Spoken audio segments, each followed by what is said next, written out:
Hello everyone, good morning, Radhe Radhe. कैसे हैं आप सब? आई होप आप सब अच्छे होंगे। मैं भी बढ़िया हूँ, बच्चे भी बढ़िया हैं। सो गाइस, स्वागत है आप सबका मेरे एक और न्यू व्लॉग में। और गाइस, अभी मैं कहीं जा रही हूँ, आप लोग देख रहे होंगे, और मैं हंस भी रही हूँ, मुस्कुरा रही हूँ, खुश हूँ। तो देखिए, सबसे पहले तो मैं आप लोगों को बता दूं कि मैं जा रही हूँ आज कोर्ट, क्योंकि मुझे मेरी वकील मैम ने मुझे बुलाया था। क्योंकि कुछ डॉक्यूमेंट्स, देखिए कोर्ट कचहरी में डॉक्यूमेंट्स कभी कुछ कभी कुछ कभी कुछ तो ऐसे मंगाते रहते हैं, जो कि भाई टाइम टाइम पर देख के भी आने पड़ते हैं। लेकिन मेरे पास आया तो एक हफ्ता हो गया, मुझे कम से कम जाना था पहले ही, लेकिन मैं जा नहीं पाई, क्योंकि जो कि मैंने अभी अचार का काम स्टार्ट किया तो उसी बीच मुझे थोड़ा सा टाइम नहीं मिला, और फिर एक दो दिन ये कोर्ट की छुट्टी थी, जिस वजह से मैं नहीं जा पाई। तो आज मैं जा रही हूँ कोर्ट, और आप लोग देख रहे होंगे मैं खुश हूँ, तो खुश किस लिए हूँ वो भी बताऊंगी। तो भाई, अभी मैं कोर्ट में पहुंच गई थी, लेकिन मैंने एंट्री करते ही देखा कि जो लिफ्ट है, मुझे जाना है 8वीं मंजिल पे, 8वें फ्लोर पे जाना है। लेकिन लिफ्ट में इतनी भीड़ है कि जो 4 के पता नहीं 6 लिफ्ट हैं, लेकिन जो लिफ्ट के बाहर जो भीड़ है ना, उसको देखकर मैंने सोचा कि जब तक मेरा यहाँ नंबर आएगा लिफ्ट में अंदर घुसने का, तब तक तो मैं 8वें फ्लोर पर पहुंच भी जाऊंगी। तो इतनी ज्यादा भीड़ थी, क्योंकि सुबह सुबह का टाइम था भाई, वकील्स भी होते हैं और हमारे जैसे भी भाई जो हैं आते हैं वो भी हैं, तो इतनी ज्यादा भीड़ है। तो मैं तो भीड़ को देखकर मैंने सोचा चलो मैं खुद ही अपनी सीढ़ियां पार कर लेती हूँ, लेकिन हालत खराब हो गई। 5वें फ्लोर पे जाके तो ये लगा लो, इतनी ज्यादा हालत खराब हो गई थी। मैं सोच रही थी क्यों ना लिफ्ट से ही आ जाती, थोड़ा टाइम लग जाता। तो अभी मैं जब यहां तक आई गई हो, तो वही वाली बात है, जब इतनी दूर आ गए तो अब पीछे क्या जाना। तो फिर मैंने ऐसे जैसे तैसे करके 8वें फ्लोर तक मैंने पार कर ली थी सीढ़ियां, और 8वें फ्लोर पे मुझे जाना था। लेकिन मुझे ये नहीं पता था कि ये मेरा पहला चक्कर नहीं है, इसके बाद भी मुझे नीचे दो से 3-4 बार जाना पड़ेगा। तो भाई, मैं एक बार तो आ गई थी मैं सीढ़ियों से, हालत खराब। मैम ने भी मुझसे पूछा आप ऐसे हाफ कैसे रहे हो, तो मैंने बताया कि ऐसे ऐसे लिफ्ट में भीड़ थी। तो बोला कि कोई बात नहीं, लिफ्ट में अगर 10-15 मिनट में टाइम लगता है ना, तो जैसा आप जल्दी पहुंच जाते हो और इतनी परेशानी नहीं होती। तो मैंने बोला कि मुझे ना जल्दी घर पहुंचना है, क्योंकि बच्चों के स्कूल के टाइम से मुझे पहले पहले घर पहुंचना है। तो फिर मैम ने बोला ऐसे तो मैम आपको कम से कम 2 बार और जाना पड़ेगा नीचे। जैसे एक बार तो उन्होंने मुझे भेजा था, जो मैं डॉक्यूमेंट्स लेके गई थी उनकी डबल फोटोकॉपी करवाने के लिए, और 1-2 सिग्नेचर वगैरह करवाने के लिए, ठीक है, ओथ कमिश्नर के ये सिग्नेचर होते हैं। और दूसरा मुझे भेजा था, जो उन्होंने मेरी फाइल रेडी की थी उसकी फोटोकॉपी कराने के लिए। तो एक बार तो मैं अपने काम से गई थी, 2 बार उन्होंने मुझे नीचे भेजा, तब मैं लिफ्ट से आई थी, क्योंकि मुझे इतना तो पता चल गया था कि भाई एक बार में जब इतनी हालत खराब है तो 2-3 बार में क्या होगा। तो इसलिए फिर 2 बार मैं लिफ्ट से आई थी। तो भाई, इस तरह से मेरा कोर्ट का काम हो गया था, लेकिन अभी थोड़ा सा काम रह गया, जो कि मैंने बोला था कि भाई मैं मैम कल या परसों में आप लोगों को PDF भेज दूंगी। बार बार तो देखो नहीं आया जाएगा, छोटे बच्चे सब कुछ देख के चलना पड़ता है। तो अभी मैं कोर्ट से बाहर आ गई थी और मैं बस में बैठी हूँ, और मैं कुछ सोचते हुए जा रही थी। मैं सोच क्या रही थी आज मैं वो आप लोगों को बताती हूँ। तो भाई, मेरी खुशी का कारण तो ये है कि आप लोग सोचोगे बताया नहीं दीदी ने और भूल गई क्या। तो मुझे याद है, मैं खुश इसलिए हूँ कि आप सबके इतने सारे व्हाट्सएप पे ऑर्डर आ रखे हैं, और कुछ भाई यहीं आस पड़ोस में भी इतने आ रखे हैं, जैसे जहां मैं रहती हूँ वहां भी। तो बहुत सारे ऑर्डर आ रखे हैं। मुझे इस बात की खुशी है कि आप लोग मुझे सपोर्ट कर रहे हो। मुझे लगता है कि हाँ चलो बाजी पार ले जाऊंगी मैं। तो भाई, अभी जो है इतनी खुशी का कारण तो है ये, ठीक है। और अभी जो है मैं कोर्ट से आई थी, और मैं घर नहीं गई सीधी, मैं सीधी कोर्ट से और सीधी बच्चों को लेने गई थी, और 2:30 बजे बच्चों की छुट्टी होती है। ये लगा लो मैं 2:34-35 पे जाके स्कूल पहुंची, 5-7 मिनट लेट ही थी। तो चलो, ये तो शुक्र है कि भाई ज्यादा लेट नहीं हुई। तो इतनी ज्यादा परेशानी तो देखो कोर्ट कचहरी के चक्कर में आती है, ये तो आप सब भी जानते हैं। तो बल्कि जिस बस में मैं बैठ के आई ना, वो भैया मुझसे पूछ रहे थे आप इतना घबरा क्यों रहे हो। तो मैंने बोला कि ऐसे ऐसे मेरे बच्चे स्कूल में हैं और मैं लेट हो रही हूँ। तो उन्होंने बोला सब ठीक हो जाएगा, आप टेंशन मत लो। तो भाई देखो, जब तक टेंशन तो रहती है जब तक अपने बच्चों तक ना पहुंच जाऊं। देखिए, अभी आप देख रहे होंगे मैं बिल्कुल रिलैक्स हूँ, क्योंकि मेरे बच्चे मेरे साथ हैं। तो भाई, धूप बहुत ज्यादा हो रही है। आप लोग सोचोगे कि बच्चों को गर्मी में, तो देखो अभी मैंने छाता ऑर्डर कर रखा है। मैंने ठीक से छाते देखे थे सही रेट में ऑनलाइन, तो मैंने ऑर्डर कर रखे हैं, देखते हैं कब तक आ जाते हैं बच्चों के लिए। जब तक भाई धूप तो देखो अभी है ही ज्यादा, 15 दिन 20 दिन की बात हो रहा है, फिर तो ये है कि छुट्टियां हो जाएंगी। और भाई ये शिवांश के शूज गए थे फट, पिछले साल के हैं। कुछ तो ये देखो हर चीज की कोई लिमिट होती है, साल भर जूते चल जाते हैं वो भी बहुत है। कुछ ऐसे ऐसे शैतान बच्चों के तो साल भर निकल जाए बहुत बड़ी बात है। ये तो वैसे भी ऐसे बुरी तरह से चलता है, ठोकरे मारता हुआ चलता है। तो इसके शूज फट गए हैं, मुझे इसके शूज लाने पड़ेंगे। कह रहा था मम्मी दौड़ते टाइम ना मेरा अंगूठा निकल आया शूज का।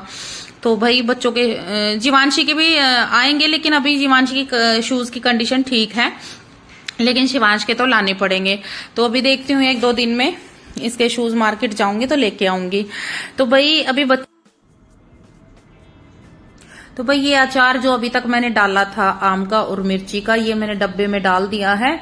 और भाई मेरे पास काफी सारे व्हाट्सएप पे ऑर्डर आ रखे हैं, तो उन सबको मैं एक बात कहना चाहूंगी कि आप सबका जिन जिन का मेरे पास ऑर्डर आया है व्हाट्सएप पे, वो सारी चीजें, जैसे किसी ने करेले का अचार मांगा है, किसी ने मिर्ची का, किसी ने आम का, तो किसी ने आम का और मिर्ची का, तो किसी ने नींबू का और मिर्ची का।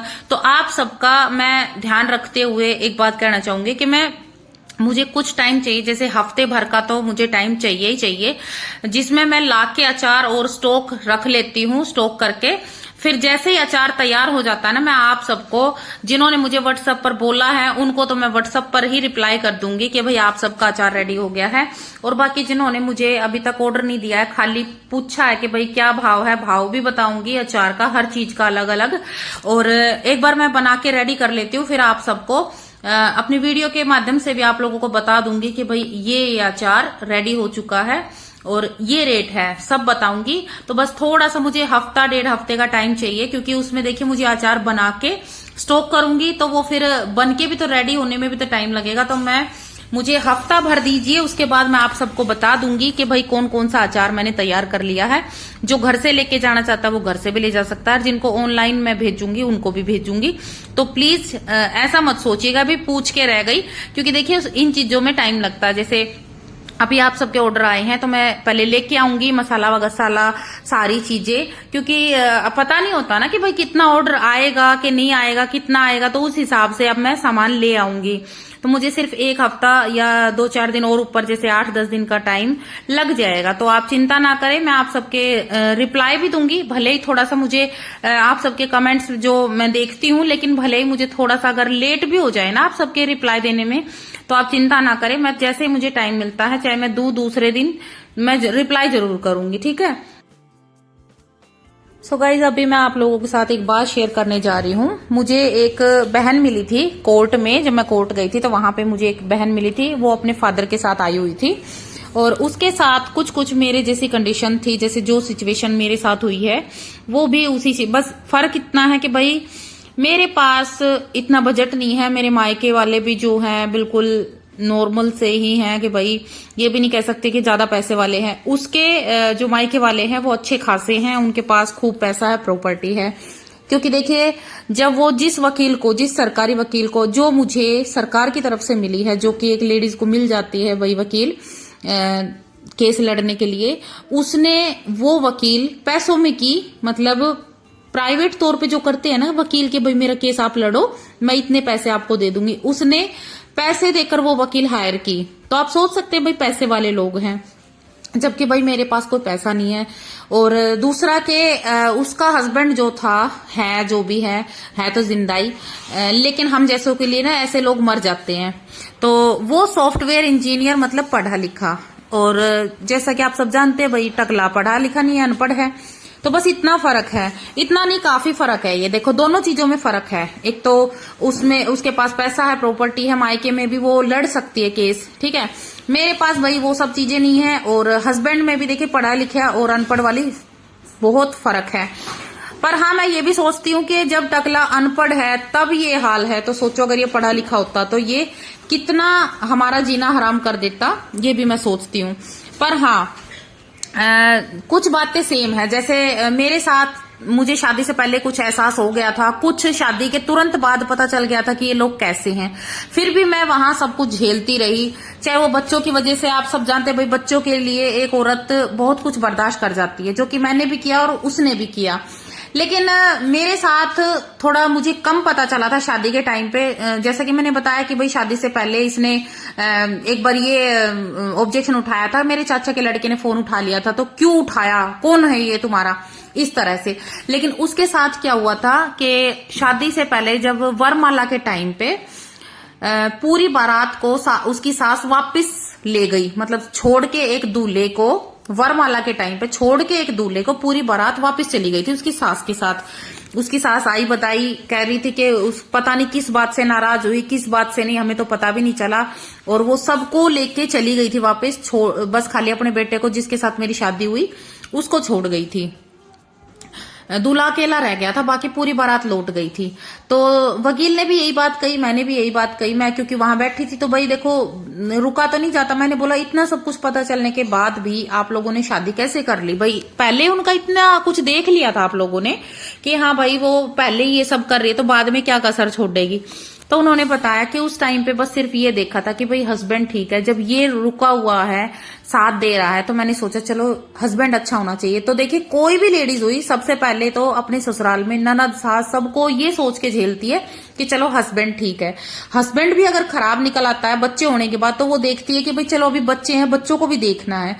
लेकिन जब नाक से पानी ऊपर चला जाता है ना, जब अति हो जाती है, तब लेडीज को कदम उठाना पड़ता है। तो मुझसे भी ये सवाल पूछे गए थे कि इतना सब कुछ आपको एहसास हो गया था शादी के तुरंत बाद, तो आपने क्यों बच्चे पैदा किए, क्यों वहां रहे? तो देखिए कोई भी औरत हुई ये सोच के कि भाई अभी माँ बाप ने शादी कर दी है, चलो कुछ दिन का दुख है, कुछ दिन बाद क्या पता ये समझ जाए, क्या पता कुछ दिनों बाद तुम्हारी जिंदगी संवर जाए। हर कोई लेडीज यही सोचती है। किसी को नहीं पता होता कि 10 साल के बाद तुम्हें दोबारा से जीरो से स्टार्टिंग करनी पड़ेगी। शादी के बाद एक औरत ये सोचती है कि चाहे जो हो जाए बस मेरी गृहस्थी बस जाए। कोई नहीं सोचता कि 10 साल बाद हमें अलग होना है, हो जाएंगे, इस तरह की बातें कोई नहीं सोचता। आगे चल के कोर्ट कचहरी भी होंगी। तो बस ऐसे ही। तो उस बहन के सामने शादी से पहले सच्चाई आ गई थी, फिर भी शादी के बाद मतलब इतना कुछ हुआ।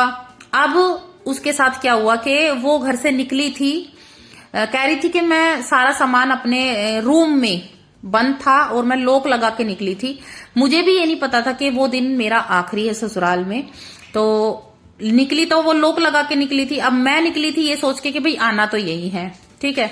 तो उसके साथ भी कुछ ऐसा ही हुआ कि उसने उसके ससुराल वालों ने, सास ने, देवर ने उसका सामान ताला तोड़ के निकाला और कहीं और शिफ्ट कर दिया। अभी वो जब ससुराल अपना सामान लेने के लिए गई तो उसको वहां पे कुछ भी नहीं मिला, कुछ भी।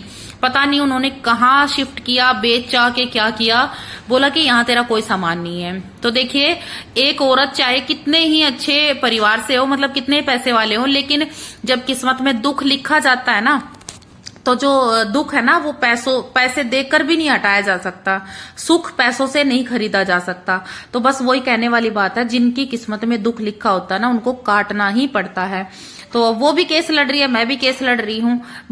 बस फर्क इतना है कि भाई उसके पास पैसे हैं, वो प्राइवेट वकील भी कर सकती है और उसका शायद जल्दी सुनवाई भी हो जाए, जो कि मेरे पास नहीं है। सो गाइज आज का ब्लॉग यहीं एंड करते हैं, मिलते हैं नेक्स्ट ब्लॉग में। राम राम सभी को।